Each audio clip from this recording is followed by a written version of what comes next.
बिस्मिल्लाहिर्रहमानिर्रहीम, अस्सलाम वालेकुम। आप इजी वीज़ा यूट्यूब चैनल देख रहे हैं और हमारी कोशिश हमेशा से यही होती है कि आपको फ्रेश मालूमात विजिट वीज़े के हवाले से दिए जाएं। कौन से वीज़े खुले हुए हैं विजिट के लिए, टूरिस्ट के लिए, कैसे आप जा सकते हैं, डॉक्यूमेंटेशन क्या होती है और वर्क वीज़े कौन से अवेलेबल हैं, किस कंडीशन में अवेलेबल हैं, हमारे पास नहीं लेकिन किस तरीके से अवेलेबल हैं, ये आपको कन्फर्म करके हम बता देते हैं और आप उसको फॉलो करते हुए बहुत सारे लोगों की सक्सेस स्टोरीज़ हैं जो हमें कांटेक्ट करते हैं पाकिस्तान से और पाकिस्तान से बाहर से कि हमने उसको फॉलो किया और हमको वीज़े मिल गए। अब मुझे नाम याद नहीं आ रहा मगर अभी भी मेरे पास कल ही मैसेज आया था कि स्पेन का वीज़ा मेरा लग गया है for your with your knowledge and thank you very much. तो आपको मुबारक हो स्पेन का टूर। तो ये तमाम चीज़ें होती, आप भी देख सकते हैं, कमेंट्स में आया हुआ होगा, नीचे देख सकते हैं स्पेन के वीज़े के नीचे आया हुआ है।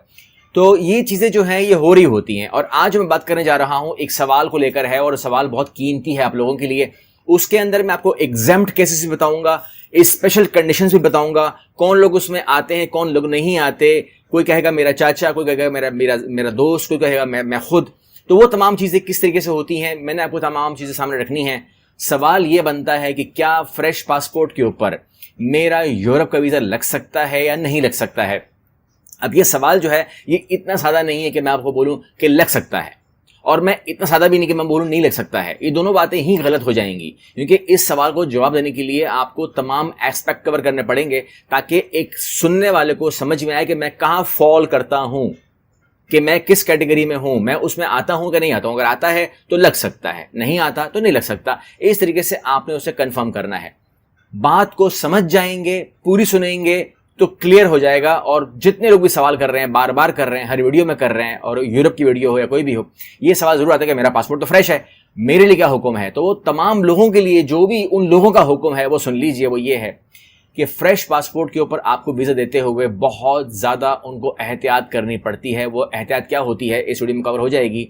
लेकिन क्या फ्रेश पासपोर्ट पर वीज़ा मिलता भी है, तो इसका जवाब एक हद तक ना है, एक हद तक हाँ है। ना किसके लिए है? जो टूरिस्ट है, जो विजिट वीज़ा पे जा रहा है, मतलब खुद से ही किसी काम से जा रहा है, कोई उसके पास कुछ ऐसी इन्विटेशन नहीं, कुछ भी नहीं है, लेकिन वो जा रहा है और वो जो है वो फ्रेश पासपोर्ट के साथ जा रहा है। तो सवाल ये पैदा होता है कि वो क्यों जा रहा है, वो क्यों जा रहा है, सवाल पैदा होता है। तो वो कहता है मैं घूमने फिरने जा रहा हूँ। घूमने फिरने कहाँ जा रहा है? डायरेक्ट जर्मनी, यानी कि पाकिस्तान से निकला या इंडिया से निकला या बांग्लादेश से निकला, डायरेक्ट जर्मनी।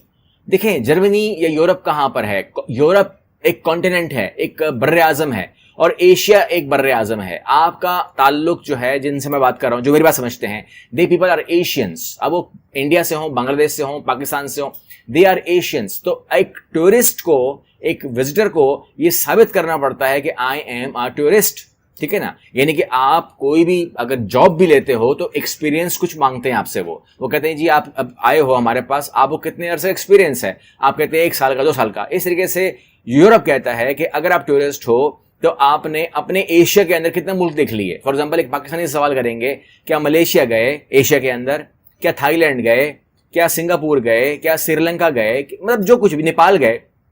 आप कहते नहीं जी वहां तो मैं नहीं गया, ठीक है। तो डायरेक्ट मैंने जो बैग बांधा है वो बांधा ही जर्मनी के नाम के ऊपर है, पासपोर्ट मेरा फ्रेश है।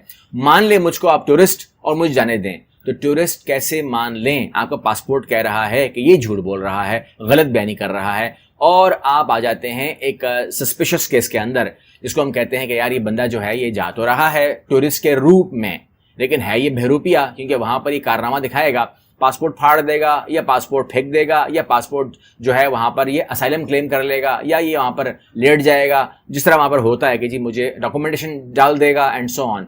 इस तरीके से वहां पर ये बोझ बनने की बात करेगा। तो उस बोझ से अच्छा है, इस हरकत से अच्छा है कि इसको हम रोक ही दें। अब यहां पर एक बात तो ये आ गई कि आपको वीज़ा नहीं मिलेगा, ये बात आ गई। लेकिन आप कहते हैं कि जी मैं अगर पैसा खर्च कर नहीं पाऊं तो मेरा वीज़ा लग जाएगा। क्या वीज़ा लग सकता है? पहली बात तो ये है कि 99% तो वो फेक एजेंट के हाथ में जाएगा, किसी ऑफिस के हाथ में नहीं जाएगा, किसी होटल में जाएगा, किसी वर्कशॉप में जाएगा, किसी सड़क के ऊपर जाएगा। और वो फेक एजेंट जो है वो उससे कुछ न कुछ 25 लाख का आसरा करके 5 लाख रुपए हथियाएगा और कहानी हो जाएगी खत्म। ये तो बहुत सारे हमारे पास के साथ हैं, रोते रहते हैं वो लोग। अच्छा, लेकिन कुछ ऐसे हैं 1% जो कहेंगे उनकी तो एम्बेसी के अंदर सेटिंग है, वो तो वीज़ा निकाल के दे देंगे और वीज़ा लग गया आपका स्टिकर, असली ओरिजिनल वीज़ा आपका लग गया जर्मनी का। और क्या टूरिस्ट वीज़ा है। तो आपको एयरपोर्ट क्रॉस करना है पाकिस्तान का भी, आपको एयरपोर्ट के ऊपर क्रॉसिंग करनी है जर्मनी की भी।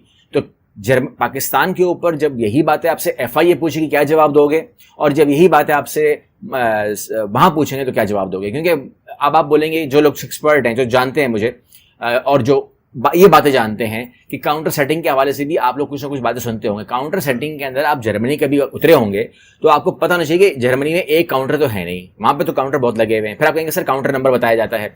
काउंटर नंबर बताया जाता है तो आपको किसने कहा है कि आपको वही क्यू मिलने वाली है, या आप वहीं जाने वाले हो, या आपको वही आवाज देगा? जब क्यू मुड़ती है जर्मनी के अंदर तो एक क्यू हो रही होती है, उसके बाद डिस्ट्रीब्यूशन तो बाद में होती है। कोई 3 पे जा रहा है, कोई 6 पे जा रहा है, कोई 8 पे जा रहा है। तो अगर आप 3 वाले 3 पे नहीं जाएगा तो अगर काउंटर सेटिंग है भी तो किसका काम की? वहां शिफ्टिंग चेंज हो रही 3 दफा। यानी कि ये जो आपको बताया जा रहा है that is totally risky. Deport लफ्ज सुना होगा आपने, ऑफलोड सुना होगा आपने, अरेस्ट सुना होगा आपने। ये तमाम अल्फाज इजाद तो नहीं ना हो गए, वहां पर ये होता है। हमने बहुत सारे लोगों को शीशों के कमरों में बंद होते हुए देखा है। और या एक जबान ये होती है शीशे के बंद कमरे, हम जो खुद देखें, और एक होता है जिसको हम कहते हैं कि आप चले जाएं ऊपर वाले फ्लोर के ऊपर। ऊपर वाले फ्लोर पर जाते तो हैं, वापस नहीं आते। तो उन लोगों को पता होना चाहिए कि जब आप ऊपर गया है वो वापस नहीं आया तो वो हो गया अरेस्ट, ठीक है ना। उसके बाद उसको बोलते हैं कि फैमिली से रब्ता करो, मामला करो, अपनी वापसी का टिकट करवाओ, टिकट चेंज करवाओ, और आप यहां से वापस फ्लाई कर सकते हो। इसके अलावा कोई और रास्ता नहीं है। जब तक नहीं करोगे इस कमरे में बैठे रहो। शीशे के कमरे होते हैं, खाना भी देते हैं, तमाम चीजें होती हैं, लेकिन खाना इतना अच्छा मिलता नहीं है। जिन लोगों ने वो चीज देखी है, हमें भी तरस आता है। हमने कुछ लोगों को हेल्प भी की है, मगर कितने लोगों को आप हेल्प कर सकते हैं? ये तो रोज का मामला है, पूरी दुनिया का मामला है। तो आप कहां तक पहुंच सकते हैं? तो इसलिए जो है आपने खुद भी कुछ एहतियात करनी है। फिर आप कहते हैं कि क्या फ्रेश, आपका कहने का मतलब ये है कि फ्रेश पासपोर्ट के ऊपर कोई जा ही नहीं सकता है? नहीं, ये मैंने नहीं कहा। आपके पास अगर जर्मनी से ही इन्विटेशन आई हुई है, आपको काम ही जर्मनी में है, तो आपका पासपोर्ट की कंडीशन क्या है ये सेकेंडरी हो गया। अब उस इन्विटेशन को देखा जाएगा। ऐसा नहीं हो सकता, क्योंकि ये टूरिस्ट केस भी नहीं है ना, ये इनवाइट है, यू आर इनवाइटेड।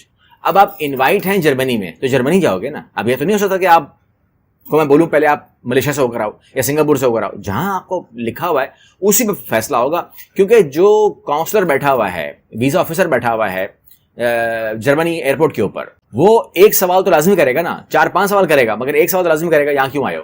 तो वहां पर आप इन्विटेशन लेटर दिखा सकते हैं, ज़बानी ब्रीफ कर सकते हैं कि मैं इस कंपनी की इन्विटेशन के ऊपर आया हूं, ये मेरा रीजन है। वो लोग मुझे लेने भी आए हैं, बाहर गाड़ी खड़ी है, मालूमात करना चाहो तो कर सकते हैं। यहाँ पर केस बंद हो जाता है, नॉर्मली एंट्री मिल जाती है। यहाँ पर हमने ज़्यादा लोगों को खराब होते देखा नहीं। इसके अलावा जो आप कहते हैं कि और कोई तरीक़ाकार, तो भाई स्टूडेंट अगर फ्रेश पासपोर्ट भी हो, लेकिन अगर वो स्टूडेंट वीजे पे है तो वो जरूर जाएगा। अगर वो वर्क वीजे पे है, तो अगर वो फ्रेश पासपोर्ट भी है तो वो भी जरूर जाएगा। तो अगर वो बिजनेस डील के ऊपर है तो बिजनेस डील के अंदर भी बहुत सारी कॉरेस्पॉन्डेंस हो चुकी होती है, ईमेल, व्हाट्सएप, कॉलिंग, और बंदा लेने भी आया होता है।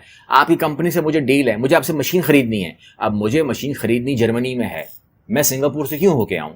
वो चीज मिलती ही जर्मनी में है। फॉर एग्जांपल मैं मिसाल दे रहा हूं, जर्मनी मैंने बोल दिया तो आप कहीं जर्मनी पकड़ लें। मैं तमाम यूरोप की बात कर रहा हूं, कनाडा, यूएसए की बात कर रहा हूं, जहां पर भी आप आउट ऑफ कॉन्टिनेंट जाएंगे, you have to face a same situation, आपको फेस करनी पड़ती है। तो अब अगर आप मेडिकल के लिए जा रहे हो और उसका इलाज ही यूएस में है, तो आपके पास उसकी अपॉइंटमेंट भी होगी, डॉक्टर ने आपको इनवाइट भी किया होगा, आपको इन्विटेशन दी होगी, तो आप उसमें जा रहे हो। तो आपको, मरीज को तो मैं नहीं बोलने वाला कि आप पहले सिंगापुर घूम के आओ, मलेशिया घूम कर आओ, फिर आपको मैं इलाज आपको यूएसए में अलाउ करूंगा। तो कुछ कंडीशंस ऐसी हैं जिसमें मैंने जिक्र शायद ना किया हो, जिसका जिक्र मैंने शायद कर दिया है। समझदार आप भी हैं, बात को पकड़ने की जरूरत नहीं है, बात को समझने की जरूरत है। ये मैं आपके भले के लिए कह रहा हूं, ये इसमें मेरे को लेना देना नहीं है। करें अप्लाई, चढ़े एजेंटों के हाथ में, मुझे कोई फर्क नहीं पड़ता। लेकिन अगर आप नहीं जाएंगे तो आपके कीमती 5 लाख बच जाएंगे, आपके कीमती 10 लाख बच जाएंगे। पैसा कमाना इतना आसान नहीं है कि इन लोगों के हाथ में दें। इन लोगों के हाथ में पैसा आप रखते हो तो वो फ्रॉड करता है। तो फ्रॉड से बचना चाहिए। बहुत सारे एजेंट्स जो हैं जिनको पैसे लेने होते हैं, बहुत सारी धमकियां हमको आती हैं, मैसेजेस आते हैं, और वो हमसे निपटना चाहते हैं, तो उनसे मैं निपट लूंगा, मसला नहीं है। वो जितने वो फने खान हैं, उनके रिकॉर्ड मैंने चेक किए हैं, वो कोई प्रॉब्लम नहीं है। लेकिन और उन लोगों को भी मैं कह रहा हूं, जो आपने करना हो कर लीजिएगा, लेकिन मेरा समझाना आपको फर्ज है। जब तक मेरी जिंदगी है, जब तक हमारा साथ लिखा हुआ है, जब तक मैं बता सकता हूं, जब तक मैं हूं, तो मैं इन्फॉर्म करता रहूंगा। ना डरने की जरूरत इनसे है, और ना ये कुछ कर सकते हैं। जो धमकी दे दे उस बंदे की क्या औकात होगी। अल्लाह हाफिज।